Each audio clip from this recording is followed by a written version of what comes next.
membebaskan diri penyakit hati. Nah, ini tema kita hari ini, membebaskan diri dari penyakit hati.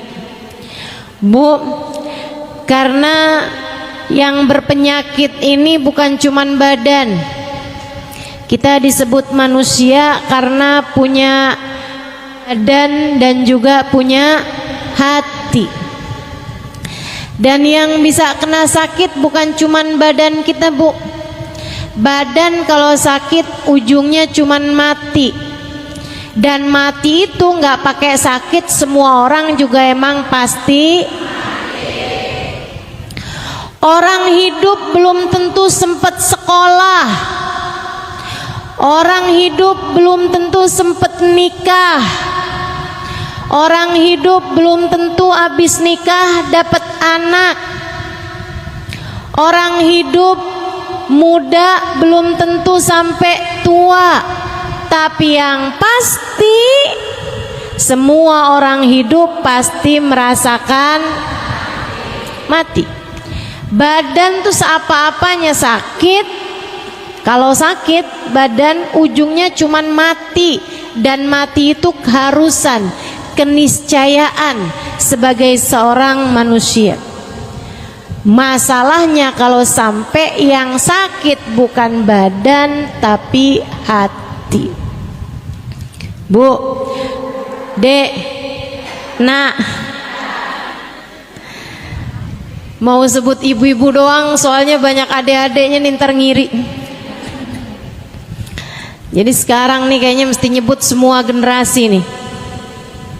Bu, Dek, Nak, Nek. Ada nenek-nenek juga ya. Hati kalau sakit bahayanya besar. Kenapa gitu? Bisa nggak selamat? Sebab Allah Subhanahu wa taala mengatakan dalam Al-Qur'an, ala lisani sayyidina Ibrahim al-Khalil, sesuai dengan lisannya Nabi Allah Khalil, ketika Allah menceritakan tentang doanya Nabi Ibrahim alaihi salam, Rabbi la tukhzini yawma yub'atsun yawma la yanfa' mal wala banun illa man atallaha biqalbin salim. Kata Allah, ya Allah, jangan hinakan saya di hari Engkau membangkitkan hamba-hambamu. Jangan buat saya kecewa di akhirat nanti, ya Allah. Yauma la yanfa' mal. Akhirat, hari orang gak selamat bawa harta. Wala banun, hari orang gak selamat bawa anak. Jadi yang punya anak banyak jangan bangga dulu. Wah, saya mah tenang dah, punya anak 30. Jangan bangga dulu, sebab keselamatanmu tidak tergantung dari itu. Yauma la yanfa' mal wala banun. Lantas yang selamat orang yang datang bawa apa? Illa man atallah biqalbin salim. Yang selamat adalah orang yang datang pada Allah dengan bawa hati. Hati yang selamat, hati yang bagus, hati yang pantas, hati yang bercahaya. Pemilik-pemilik hati yang bercahaya inilah yang kelak di hari akhirat akan hidup dalam keadaan nikmat. Kalau kamu kepengen hidupmu senang, kelak di hari akhirat nanti akan, kalau kamu pengen hidup kamu dari sejak di dunia dikaruniai kehidupan yang baik, kehidupan yang bahagia, kehidupan yang terarah, kehidupan yang solehah, pastikan kamu punya modalnya hati yang selamat. Selamat dari apa? Selamat dari kotoran-kotorannya. Selamat dari penyakit-penyakitnya. Selamat dari kegelapan-kegelapannya. Apa kotorannya hati? kotorannya hati adalah dosa. Kata Nabi Muhammad alaihi salatu wassalam, "Idza adnabal abd nakat fi qalbihi nuqtah sauda, fa in istaghfar wa taba musih wa illa." Kata Nabi Muhammad, seseorang apabila mengerjakan dosa, maka tertorehlah di lantai hatinya, di ruang hatinya satu titik hitam. Kalau dia bertaubat, dia beristighfar, dia mohon ampun kembali kepada Allah, dihapus titik hitamnya. Kalau enggak, titik hitam terus ada. Bikin dosa lagi, titik hitam lagi. Bikin dosa lagi, titik hitam lagi, sampai hatinya penuh dengan kotoran-kotorannya, hingga hatinya menjadi gelap, tak lagi bercahaya.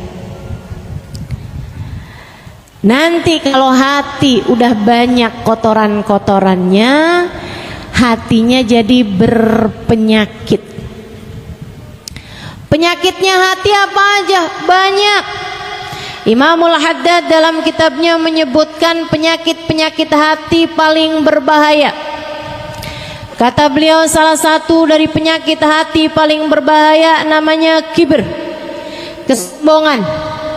Kesombongan ini merupakan penyakit hati yang sangat berbahaya. Lawannya sombong adalah tawadhu.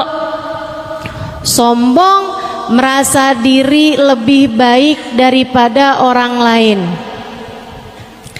Saya sih duduk di belakang, tapi nih ya, kalau orang tahu siapa saya, pasti saya bakal didudukin di depan.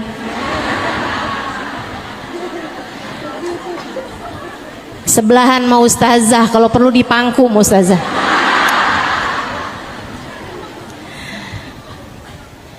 Nah ini nih, merasa diri lebih baik gitu. Ada orang yang duduk di depan tapi merasa dirinya tidak lebih baik daripada yang duduk di belakang. Nah itu mestinya emang kayak gitu. Yang berbahaya, udahlah dia duduknya di belakang, maju-maju, pengen duduknya paling depan, pakai dorong-dorong orang. Ada yang begitu? Mana orangnya? Ada yang ngacung di belakang. Insyaallah. Hati-hati sama sifat namanya kesombongan. Kesombongan merasa diri lebih baik daripada orang lain. Ngelihat orang yang lebih tua, ya ampun tuh orang pasti dosanya udah banyak. Saya dong mudaan, dosa saya nggak segitu banyaknya dibandingkan dengan dia. Ngelihat yang masih muda, ya ampun dia mah sholatnya belum banyak, ibadahnya belum banyak. Saya dong udah berapa kali lewatin Ramadan.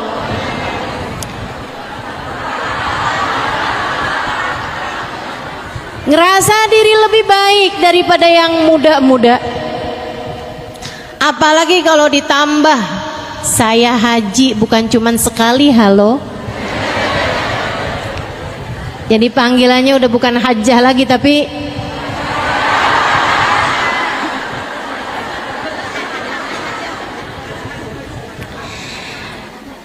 merasa diri lebih baik daripada orang lain, entah karena ibadah, entah karena ilmu, apalagi karena harta. Ini paling bahaya nih. Kenapa gitu? Karena sebenarnya kalau ibadah dan ilmu memang merupakan sarana Allah meninggikan derajat seseorang. Orang jadi mulia karena ibadahnya, orang jadi mulia karena hartanya. Segitunya aja kita tidak boleh merasa berbangga, merasa lebih dari orang lain karena ibadah kita ataupun karena ilmu kita. Apalagi kalau disebabkan karena harta yang sejatinya memang bukan merupakan pertanda Allah cinta, Allah memuliakan seorang hamba. Ya ampun, tuh orang pada miskin-miskin banget ya, hidup di dunia aja terkutuk.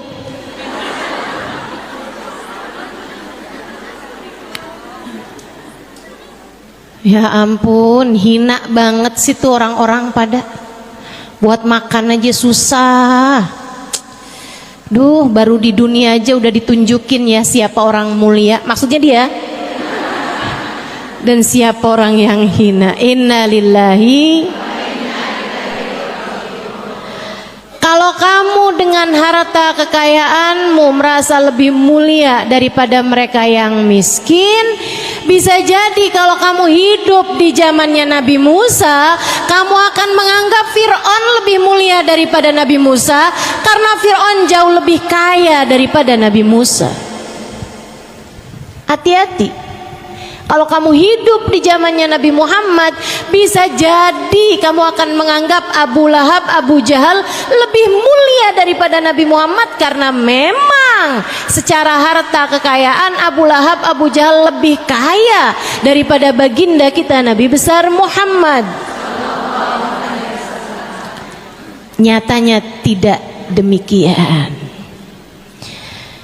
Ngelihat orang pinter, tuh orang ya ilmunya mah banyak tapi ngomongnya doang. Ustazah tuh hafal hadis berapa banyak tapi bisa ngomongnya doang, prakteknya mah kurang. Ada aja. Tahu dari mana? Pasang CCTV apa di rumah ustazahnya? Pasang di CCTV apa di rumah kiainya, di rumah ustadznya? Tidak tahukah kamu 2 rakaat dari orang alim lebih Allah sukai daripada 200 rakaat daripada orang awam? Hati-hati, jangan pernah berkata hal-hal yang tidak baik kepada orang-orang yang berilmu, apalagi jika dia adalah orang yang menyampaikan ilmu sebagai ulama-ulama Allah Subhanahu wa taala. Ngelihat orang alim aja bisa begitu, apalagi kalau dia ngelihat orang bodoh gitu. Ya, ini nih yang katanya Nabi calon penghuni neraka, kebanyakan orang bodoh nih dia nih. Ibadah kagak ngerti, sholat nggak paham, nih dia nih calon-calon penghuni neraka. Terus kamu ngelihat dirimu calon penghuni surga gitu. Hati-hati sama kesombongan, teman-teman serius sekalian. Ngelihat orang lebih tua, dia merasa diri lebih baik. Ngelihat yang lebih muda, dia merasa lebih baik. Melihat yang miskin, dia merasa lebih baik. Ngelihat orang yang kaya, apalagi kaya bener ya, ngepet di mana nih ya? Korupsi nih kayaknya nih. Subhanallah, subhanallah. Terus kamu mau merasa lebih hina tuh dari siapa? Ngelihat orang alim dibilangnya begitu, ngelihat orang bodoh dibilangnya begitu. Ngelihat ahli ibadah, ada orang baca Quran, ibadah benar gitu, dia bilangnya palingan ria. Tuh dia ibadah kayak begitu tuh cuman biar kelihatan orang kayak orang soleh gitu. Padahal aslinya mah hatinya melahen, tuh hatinya lain. Urusan apa kamu sama hati orang? Ngelihat ahli ibadah kayak gitu, apalagi ngelihat ahli maksiat. Ya Allah, tuh neraka kirim salam kali sama dia. Maksiat aja. Ini kesombongan, teman-teman. Tingkat paling berbahaya dari penyakit hati. Yang kita benar-benar minta, saya benar-benar minta kepada Allah Subhanahu wa taala, ya Allah, hilangkan rasa ini dari dalam hati saya ya Allah. Hilangkan rasa ini dari dalam hati saya. Begitu mudahnya, betapa mudahnya kita merasa diri kita lebih baik daripada orang lain. Gampang banget tuh perasaan masuk dalam hati kita. Betul Bu? Ibu ngelihat perempuan pakaiannya terbuka gitu, gimana perasaan hati ibu? Kayak ngerasa kayak yang ya biar kayak gimana ya Ustazah, biar kata gimana gitu kan, yang lebih mirip bidadari kan tetap saya. Ya ini keadaannya kayak begitu tuh Ustazah, gimana coba? Nih Bu, saya kasih tahu gimana caranya berpikir agar melihat orang lain selalu memungkinkanmu untuk melihat dia lebih baik daripada dirimu. Bu, Allah tidak pernah memberi jaminan padamu atas surgamu. Siapa di antara kita? Siapa di antara kita yang udah datang malaikat Jibril ngasih tahu dah tenang kamu masuk surga udah pasti? Ada? Siapa di antara kita yang pernah bermimpi Nabi Muhammad? Kemudian Nabi Muhammad berkata, tenanglah kamu ada di belakangku. Siapa di antara kita yang sudah mendapatkan jaminan bahwa kelak nanti saat melewati jembatan kakimu akan ditetapkan Allah hingga tidak tergelincir dan masuk ke dalam surga Allah tanpa hisab, tanpa azab? Siapa di antara kita yang bahkan dapat memastikan di saat ajal datang menjemputnya dia mati dalam husnul khatimah? Siapa di antaramu yang bisa memastikan dirimu mendapatkan kemuliaan semacam itu? Bukankah kamu, saya, kita semua adalah orang-orang yang berada dalam keraguan? Apakah kiranya Allah ridho kepada kita ataukah Allah murka kepada kita? Bukankah selagi belum ruh keluar dan melihat tempat kembali kita adalah surga, bukankah selama waktu itu kita masih belum nyata keadaan kita masih belum jelas keadaan kita? Akankah ditetapkan dalam jalan taat ataukah kita diusir dari rahmat Allah Subhanahu wa taala dan dibiarkan dalam keadaan maksiat? Siapa di antara kita yang bisa memastikan bahwa di saat ajal datang menjemputnya, yang keluar dari lisannya adalah kalimat La ilaha illallah?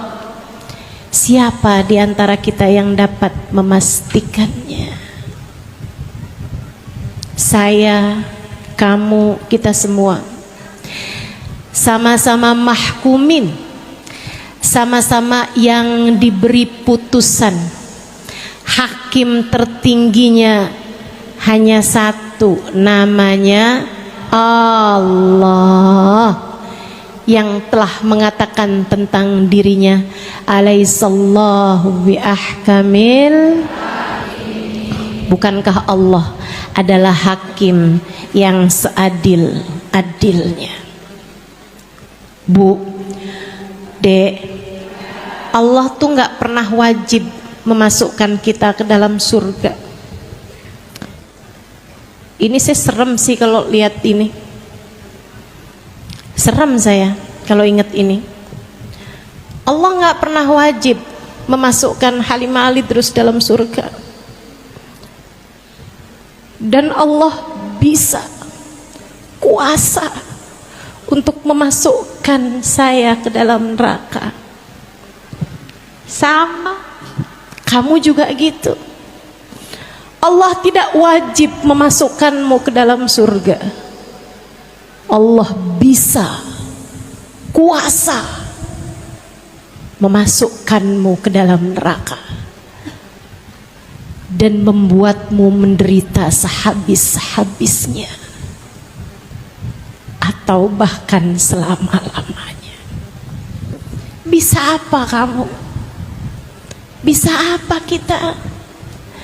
Kalau Allah menetapkan kita sebagai orang-orang yang dihabis-habiskan oleh Allah Subhanahu wa taala dalam siksanya, bisa apa kita? Sebagaimana manusia, orang-orang lain yang kamu lihat dia sekarang berbuat maksiat, yang kamu lihat saat ini berbuat dosa, meninggalkan ibadah, pakaiannya terbuka atau apapun aja dari jenis kesalahan yang kamu lihat ada dalam diri mereka, bisa saja jika Allah kemudian memasukkan mereka ke dalam surga. Apa bisanya kamu? Kalau Allah mau memasukkan dia ke dalam surga, kamu bisa apa? Kalau Allah memasukkan dia ke dalam surga, kamu bisa apa? Tuh yang kamu lihat, perempuan yang tiap malam dianterin sama orang laki-laki yang beda-beda. Kamu bilang, ih, murahan sekali. Bisa jadi kalau Allah ingin memasukkannya ke dalam surga, kamu bisa apa? Terus yang kamu lihat dirimu itu udah sholat, udah ibadah, kalau Allah nggak mau memasukkanmu ke dalam surga, kamu bisa apa? Karena ya guru saya Sayyidil Habib Umar bin Hafid menyampaikan, inna lillah sifah, Allah Subhanahu wa taala punya satu sifat, namanya la yubali, Allah tidak peduli. Jika Allah hendak menyayangi seorang hamba, Allah akan memuliakan dia meskipun masa lalunya bergelimang dosa. Allah kalau ingin memuliakan seorang hamba, dinaikannya derajat hamba tersebut meskipun sebelumnya maksiat demi maksiat dia lakukan di atas muka bumi ini. Jika Allah menghendaki untuk menyayanginya, Allah dengan mudah menaikkan derajat orang tersebut di sisi Allah. Allah tidak peduli. Pun demikian, kamu udah tahajud, kamu udah ibadah, kamu udah ngerjain taat, kalau Allah murka kepadamu, Allah nggak peduli sama apa yang sudah kamu lakukan selama ini. Allah nggak suka sama satu perbuatan kamu, kemudian seluruh amal perbuatan kamu, kebaikan-kebaikannya Allah gugurkan. Allah tidak peduli itu.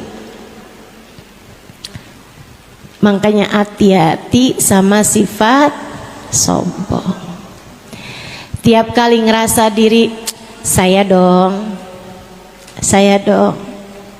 tanyakan pada dirimu, memang siapa saya? Saya hanyalah seorang hamba yang jika Allah berkenan, jika Allah menghendaki melemparkan saya ke dalam neraka, saya tak akan mampu berbuat apa-apa. Jika Allah menghendaki untuk memurkai saya tidak dapat berbuat apa-apa. Allah tidak peduli kamu mau anak siapa kek. Allah nggak peduli kamu mau sekolahnya di mana kek. Allah nggak peduli mau kamu udah bolak-balik pergi haji umroh kek. Kalau Allah nggak suka, kamu bisa bilang apa? Allah murka, kita bisa bilang apa? Terus ingat-ingat itu dalam hatimu. Terus sampaikan itu dalam jiwamu.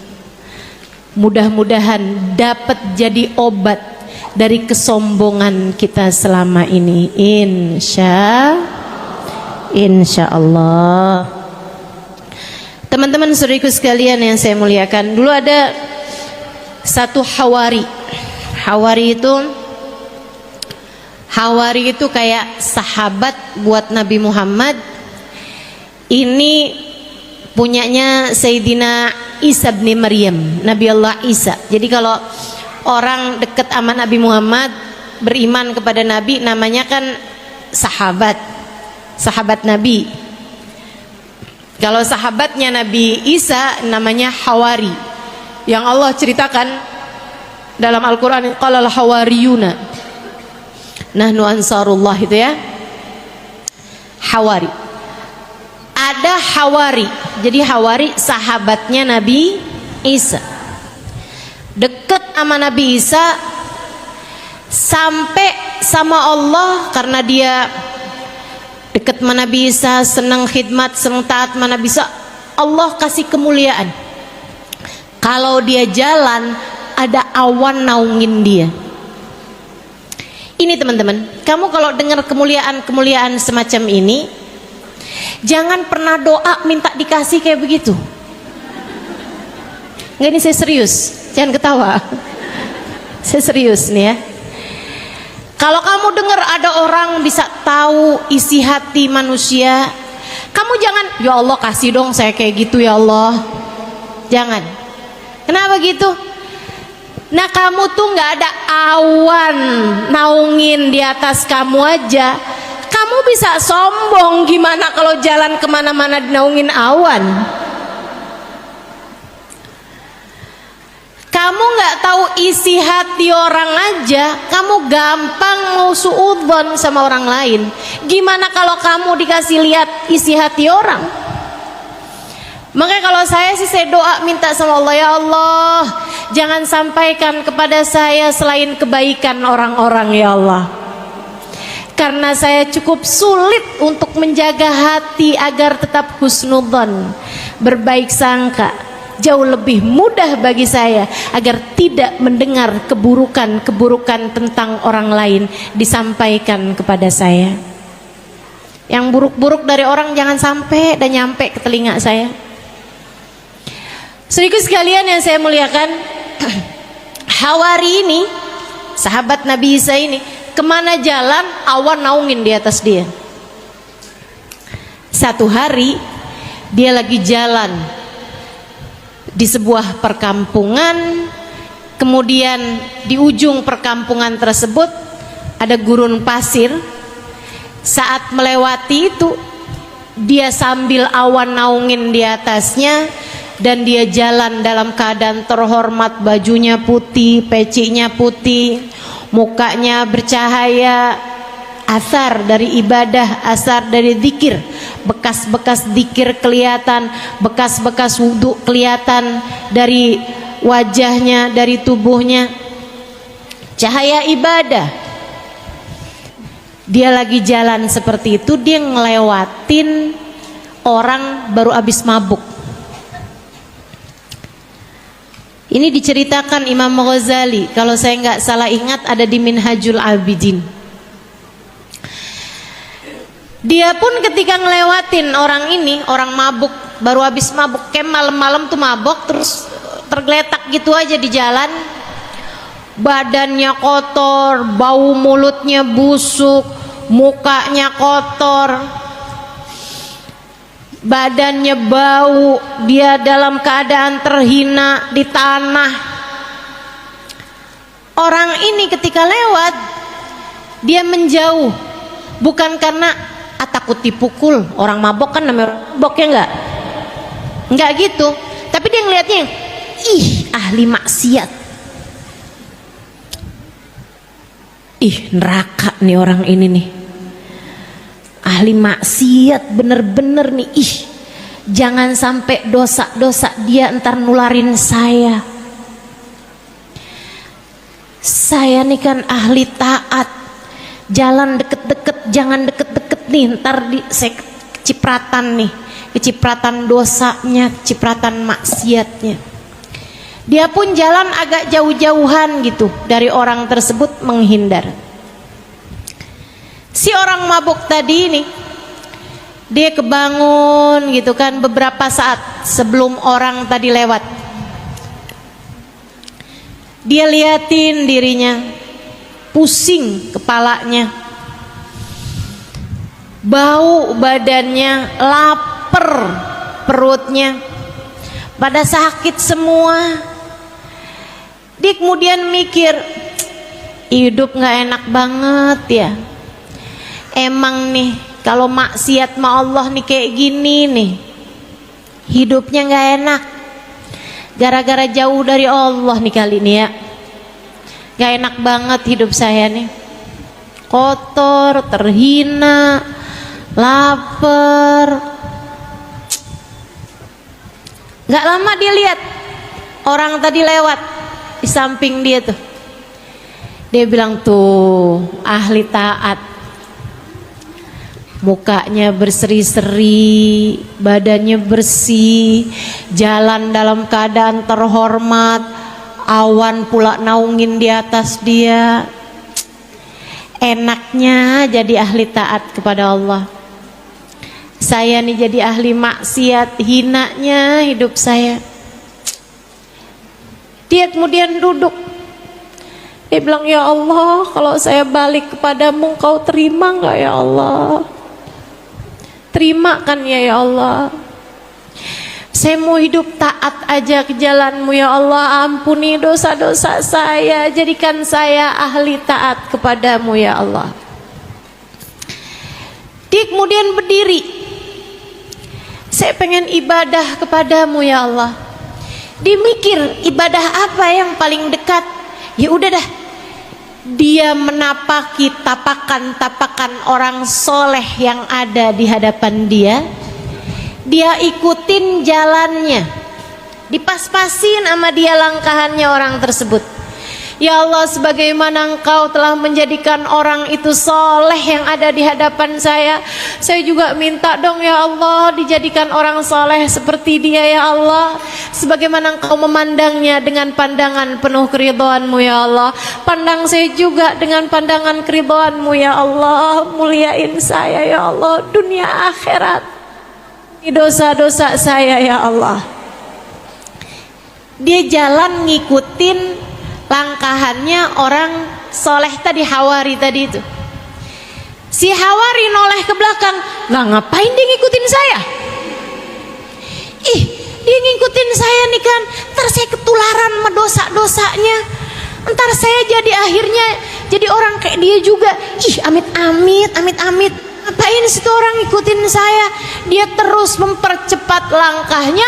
Fa'auhallahu ila Nabi Allah Isa bin Maryam. Allah memberi wahyu kepada Nabi Isa bin Maryam. Nggak lama sudah beberapa perjalanan, berapa ratus meter perjalanan, ada Nabi Isa menunggu mereka berdua. Kata Nabi Isa, Allah telah mewahyukan kepada saya, kamu wahai peminum ahli maksiat, akan tetapi kamu datang pada Allah dengan bertaubat dan hatimu bersih, sehingga kamu bisa memikirkan kebaikan orang yang ada di hadapan kamu. Kamu berharap mendapatkan berkah dari Hawari sahabatku ini. Allah mengatakan bahwasanya Allah telah mengampuni seluruh dosa-dosamu itu. Nabi Isa kemudian bilang pada sahabatnya, dan kamu bahkan awan menaungimu setiap kali kamu berjalan, tapi hati kamu tidak mampu kamu jaga dari kesombongan.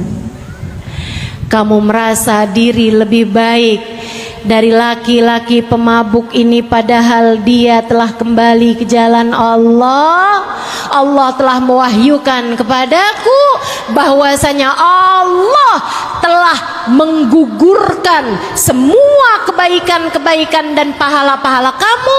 Sekarang kamu sama dia sama-sama berada di titik nol. Mulailah langkah perjalanan menuju Allah. Sejak Nabi Isa bilang kayak begitu, awannya pindah ke pemabuk yang tadi ada di sampingnya. Allah, Bu, nggak peduli. Allah nggak peduli. Allah nggak peduli. Ada orang ahli maksiat kayak gimana, Allah mau tinggiin, Allah nggak peduli. Allah, Bu. Makanya jangan pernah gampang-gampang menghakimi siapapun. Kamu kalau pingin menghakimi, hakimilah dirimu sendiri, introspeksilah dirimu sendiri, fahamilah bahwa sampai dengan umur setua ini Allah belum memberikan jaminan apa-apa mengenai akhirat kita. Maka bukankah sebaiknya yang sedang diuji ini berhati-hati? Hati-hati, terutama dalam urusan menjaga hati. Itu penyakit hati berbahaya, namanya kesombongan. Ada lagi disebut oleh Imam Al-Haddad dalam kitabnya Adab Sulukil Murid, penyakit hati yang juga nggak kalah berbahayanya, namanya hasad. Apa itu hasad? Iri dengki. Apa tuh iri dengki? Nih gampangannya, seneng lihat orang lain susah, susah lihat orang lain seneng. Itu hasad. Dan ini juga, jangan kamu ngerasa saya emang nggak punya, aman, saya mah bebas, nggak ada, saya sih nggak pernah iri sama orang lain, nggak pernah iri sama orang lain. Tapi tetangga sebelah ninggiin bangunan, dia naik darah, nggak hasut dari mana? Tetangganya beli mobil, dianya dijemput ambulan.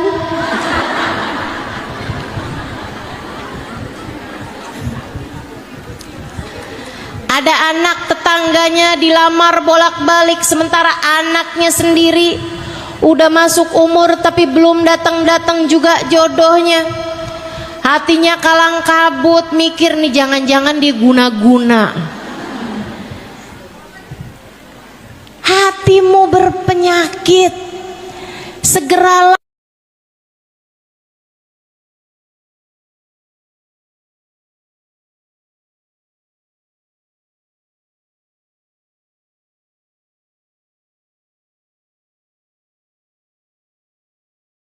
orang lain dapat, namanya iri dengki. Kalau ada orang lain dapat senang, ikut senang aja juga. Kalau ada orang lain dapat susah, ikut susah juga aja. Kenapa? Sebab kata Nabi Muhammad, badan kita ini satu. Orang mukmin itu badannya satu. Kalau ada orang mukmin sakit, orang mukmin lainnya akan ikut merasakan kesakitannya. Bu, nih sekarang lagi masa-masanya Palestina mendapatkan kedoliman semacam itu. Tentu kita sakit, hati kita sakit melihatnya. Tapi jangan yang jauh-jauh kamu sayangin, yang deket-deket pas giliran dapat kesusahan, ya emang dia mah kayak gitu tuh orangnya.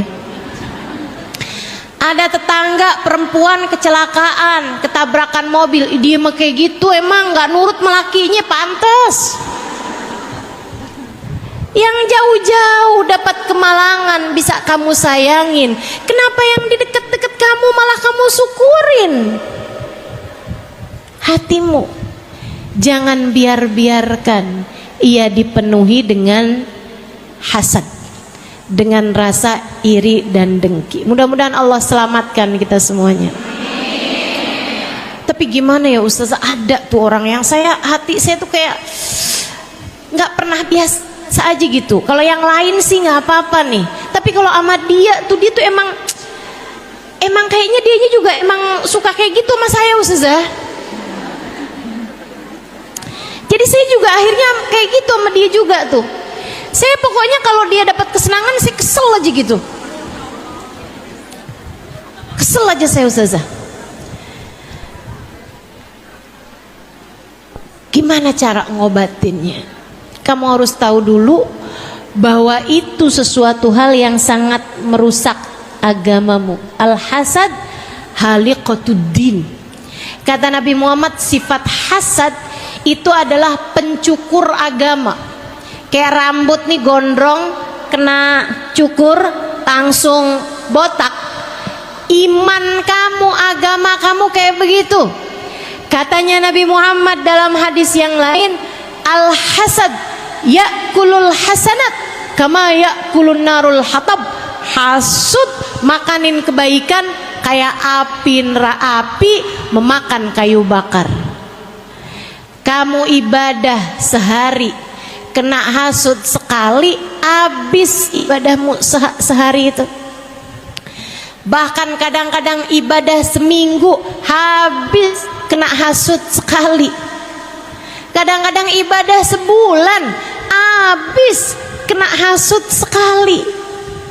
Bahkan kadang-kadang ibadah setahun, habis kena hasud sekali. Bahkan kadang-kadang ibadah seumur hidup, habis sama sekali karena termakan oleh rasa hasud yang menggerogoti dalam hati seseorang. Hati-hati sama sifat hasud. Jangan hasud. Sama-sama belajarnya, tapi yang ini sukses, yang kamu kurang sukses, ya nggak apa-apa. Sama-sama buka usahanya, yang dia maju, yang kamu enggak, ya nggak apa-apa. Bu, Allah yang ngasih rezeki buat semua orang, Allah yang paling tahu. Apalagi kalau kamu ngerasa, ya Allah, dulu waktu toko saya sendirian, toko saya laku ya Allah. Giliran tetangga toko juga, dia yang lebih laku ya Allah, bangkrutkanlah toko dia ya Allah. Kamu zalim dengan kamu punya sifat hasud. Kamu merasanya malah diri kamu yang terzalimi. Nah ini kan namanya musang berbulu dong. Gimana mau Allah sayang kalau kayak begitu? Jadi kamu harus ngerasa dulu bahwa itu adalah penyakit. Tiap kali datang kebencian, datang rasa iri, datang sifat hasud nih dalam hati, menangislah kepada Allah. Ini dikasih tahu sama Imamul Haddad obatnya. Yuk bebaskan dirimu. Saya udah kasih tahu tadi obatnya sifat sombong. Dengan kamu berpikir Allah nggak wajib memasukkanmu ke dalam surga, Allah kuasa memasukkanmu ke dalam neraka. Allah juga nggak wajib masukin orang ke dalam neraka. Allah bisa saja memasukkan dia yang paling pendosa sekalipun ke dalam surga. Tuh kalau kamu ingetin terus, agak berkurang kesombongan kamu. Tenang teman-teman, saya ngasih tahu kamu obatnya karena saya penyakitan sama kamu. Jadi saya ngerti gimana cara buat ngobatin penyakit-penyakit dalam diri saya ini. Saya sampaikan kepadamu. Saudaraku sekalian yang saya muliakan, Imam Al-Ghazali dalam kitabnya menceritakan, kalau nggak salah Bidayatul Hidayah, diceritakan tentang gimana caranya ngobatin sifat hasud.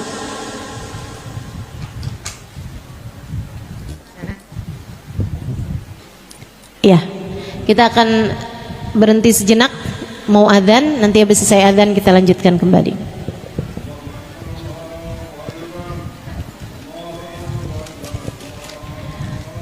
Doa waktu adzan mustajab, kita doa banyak-banyak agar Allah sembuhkan penyakit-penyakit hati kita.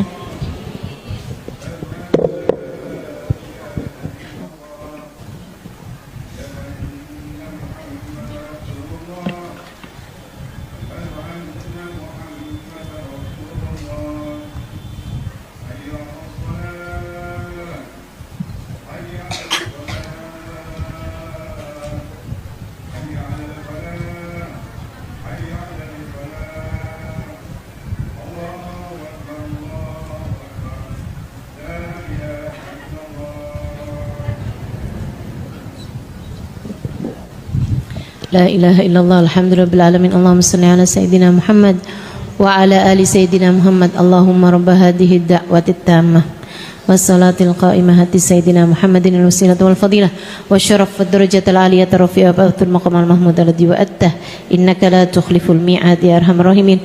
Rabbi ufni wa liwalidayya, rabbi ufni wa liwalidayya, rabbi ufni wa liwalidayya, rabbi ufni wa liwalidayya, rabbi ufni wa liwalidayya warhamhuma kama rabbayani saghira. Wa sallallahu ala sayyidina Muhammadin wa ala alihi wa sahbihi wasallam walhamdulillahi rabbil alamin. Imam Al-Ghazali dalam kitabnya menyebutkan tentang obat penyakit hasud. Kalau kamu merasa diri kamu nih dikuasai sama sifat rasa hasud, biasanya ya maaf, biasanya tuh kalau ibu rumah tangga hasudnya juga sama ibu rumah tangga. Biasanya penjahit hasudnya juga masih sama penjahit. Biasanya maaf, pejabat hasudnya juga masih sama pejabat. Biasanya kalau maaf nih ya, biasanya kalau ustazah hasudnya juga sama ustazah. Makanya hati-hati nih sama sifat ini nih, hati-hati bener-bener. Perempuan biasanya hasudnya juga sama perempuan. Istri biasanya juga hasudnya sama istri-istri yang lain gitu, kayak seneng gitu kan. Kenapa kok saya nih jadi istri kok kayak menderita gitu. Akhirnya hasud, ada istri yang lain dapat hadiah.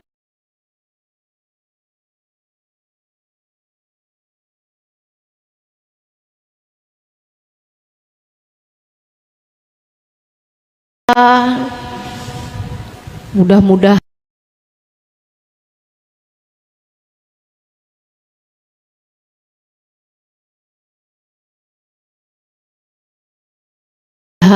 suaminya nggak lagi sayang sama dia.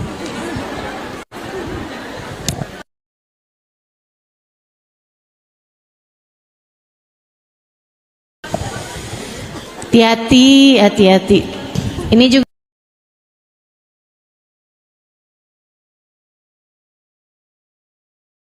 nih Bu nih, kalau ibu-ibu kalau dapat kenikmatan nggak selalu harus ibu taruh di media sosial.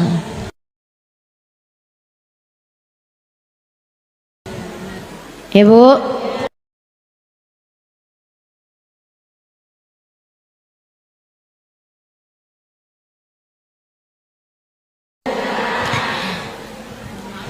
baru habis ditransfer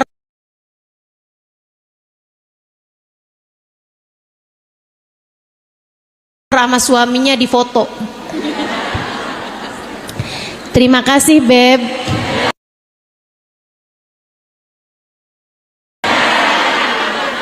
Semoga rezekinya melimpah ruah.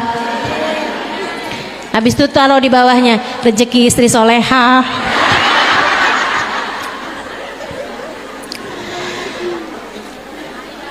Akhirnya, nah ini yang iri ini kasih tahu nih penyakit atau obatnya sama Imam Al-Ghazali. Kata Imam Al-Ghazali,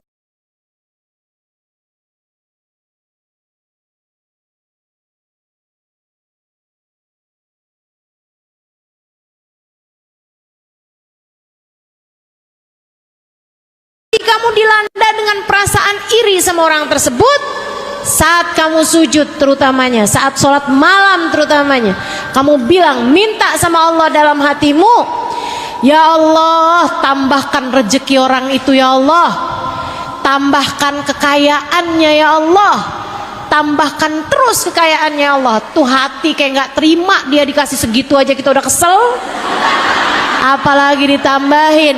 Tapi Bu, obat semakin pahit biasanya semakin mujarab. Tambahin, kamu punya teman padahal kamu lebih cakep, kamu lebih pinter masak, kamu lebih pinter menservis suamimu misalnya. Kamu punya teman dia nggak lebih cantik darimu, nggak lebih pinter masak darimu, tapi suaminya sayang banget sama dia. Kamu punya suami, udah segala macam hal kamu lakukan, suamimu marah aja terus, kayak ngelihat lihat di dahi kamu tuh ada tulisan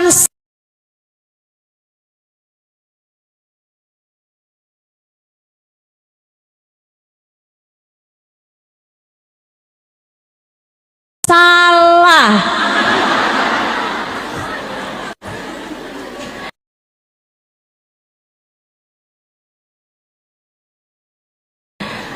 Kamu iri aja ngelihat dia tuh. Tuh orang cakep kagak. Nyuguhin sama suaminya beli GoFood. Tapi suaminya sayang banget sih sama dia. Kesel banget kamu. Rasanya kamu kayak kepengen gitu biar dia tuh nggak lagi disayangin sama suami dia gitu. Kalau kamu ngerasa kayak gitu saat kamu sujud, kamu doain, ya Allah tambahkanlah rasa sayang suaminya kepada dia ya Allah. Tuh hati berat banget Bu, saya udah pernah nyoba.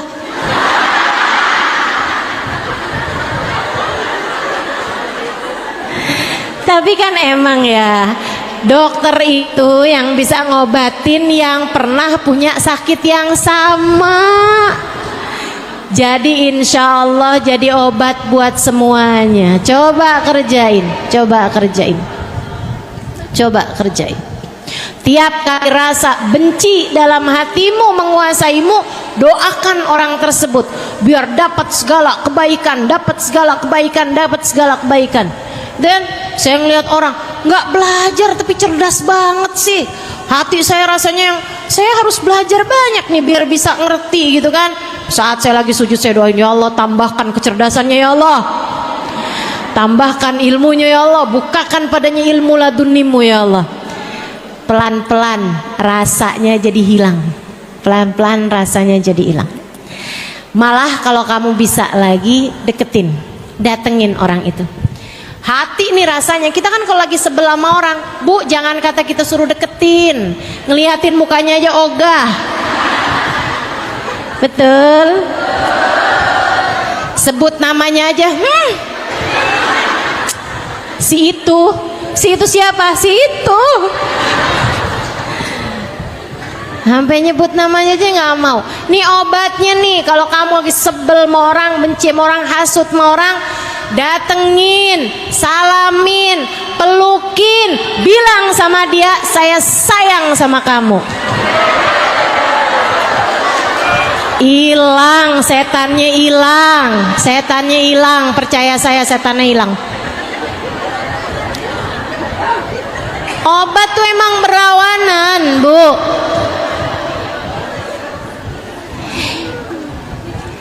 Ini saya lagi nggak bercanda loh ini. Serius, saya sangat serius. Masalah sama kita semuanya nih, penyakit-penyakit diri kita nih. Katanya membebaskan diri dari penyakit hati. Ini saya kasih tahu obat-obatnya ya, obat-obat buat hati kita ini. Ibu-ibu sekalian, jadi kalau lagi sebel sama suaminya,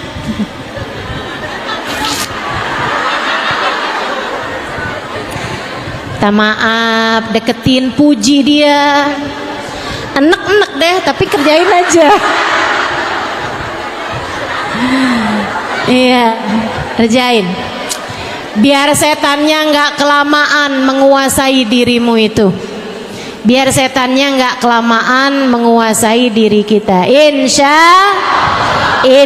Allah. Terakhir saya mau sampaikan, karena udah sore ya Bu ya. Terakhir saya mau sampaikan, hati kita ini Bu, biar bagus perlu cahaya. Perlu cahaya. Ini ruangan nih kelihatan bagus, bahkan muka orang kelihatan bagus karena ada cahaya. Kalau gelap mah nggak kelihatan apa-apa. Betul gak?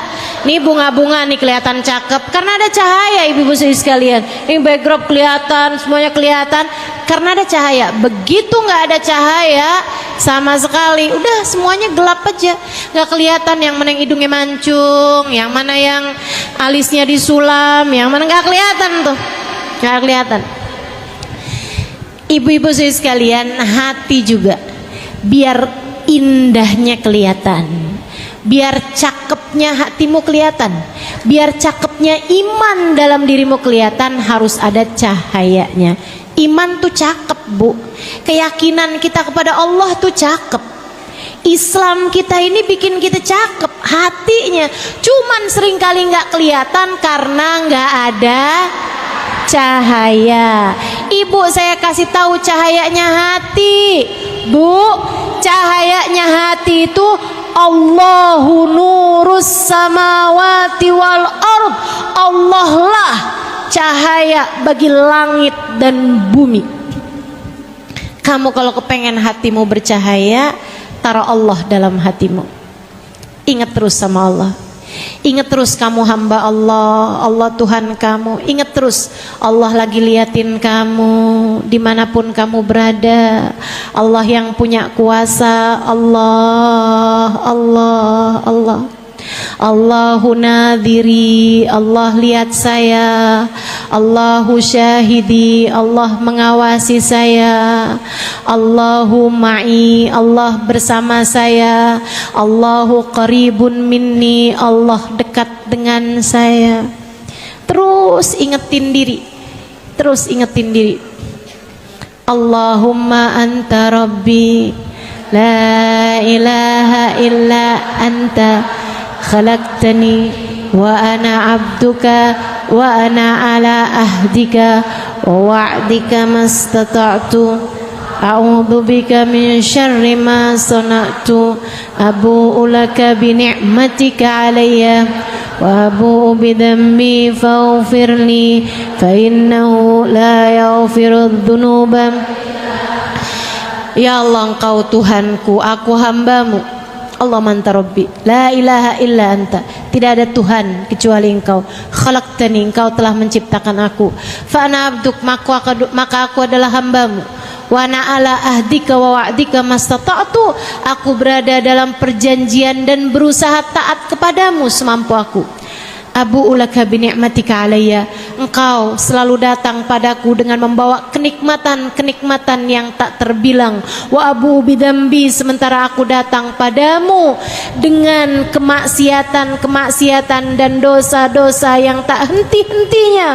Faghfirli, ampunilah aku ya Allah. Fa innahu la yaghfirud dzunuba illa anta, sesungguhnya tak ada yang dapat mengampuni dosa-dosaku kecuali Engkau.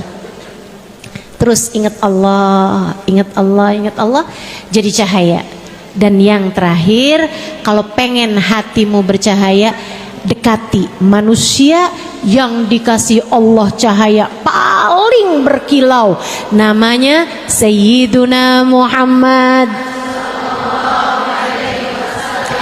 Itu sebabnya kenapa orang-orang yang paling berkilau hatinya, yang paling mulia akhlaknya, yang dapat mengatur jiwanya, selalu adalah orang yang memiliki kedekatan dengan Nabi besar Muhammad. Ini mujarab buat saya, silahkan amalkan.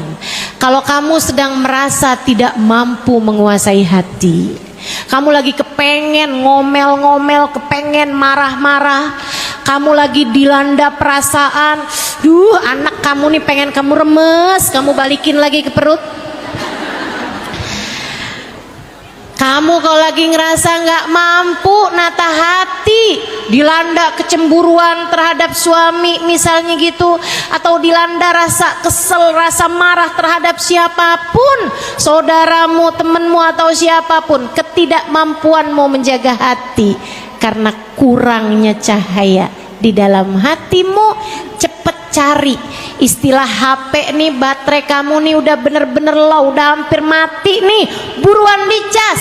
Cara ngecas paling cepat adalah, kalau kamu sedang memungkinkan berwudu, silahkan berwudu. Kalau enggak sedang memungkinkan karena sedang menstruasi, enggak usah wudu, kamu duduk aja menghadap kiblat, baca sholawat kepada Sayyiduna Muhammad. Allahumma salli ala Sayyidina Muhammadin tibbil qulubi wa dawaiha wa afiyatil abdani wa shifaiha ونور الأبصار وضيائها وعلى آله وصحبه وسلم اللهم صل على سيدنا محمد طب القلوب ودوائها وعافية الأبدان وشفائها ونور الأبصار وضيائها وعلى آله وصحبه وسلم.